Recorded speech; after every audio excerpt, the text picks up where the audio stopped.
Toxic relationship. Swathi ప్రేమలో పడినప్పుడు తన జీవితం రంగులమయమవుతుందని అనుకుంది. కానీ కొద్ది కాలానికే ఆ బంధం తనని లోపల నలిపేస్తుందని గ్రహించింది. మొదట్లో చాలా కేర్ చూపించిన ఆమె భాగస్వామి తర్వాత ఆమె ప్రతి నిర్ణయాన్ని నియంత్రించడం మొదలుపెట్టాడు. ఎవరితో మాట్లాడాలి, ఎక్కడికి వెళ్ళాలి అన్నది కూడా అతనే చెప్పేవాడు. స్వాతి నవ్వు మాయమైపోయింది. ఫోన్ మోగిన భయం వేసేది. అతను కోపంగా మాట్లాడితే రోజంతా గుండెల్లో భారంగా అనిపించేది.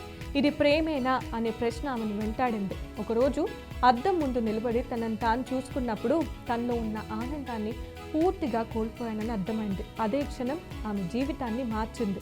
ధైర్యం చేసి ఆ బంధం నుంచి బయటపడాలని నిర్ణయించుకుంది. మొదట కష్టంగా అనిపించింది, ఒంటరితనం వేధించింది. కానీ కొద్ది కాలానికే ఆమె మళ్ళీ తనను తాను కనుగొంది. నవ్వడం, స్వేచ్ఛగా జీవించడం నేర్చుకుంది. ఈ కథ మనకు చెప్పేది ఒక్కటే: ప్రేమ మనల్ని బలంగా చేయాలి, భయపడేలా కాదు. మన విలువను తగ్గించే బంధం ఎంత దగ్గరగా ఉన్నా దూరం కావడం తప్పు కాదు. అదే నిజమైన స్వీయ గౌరవం.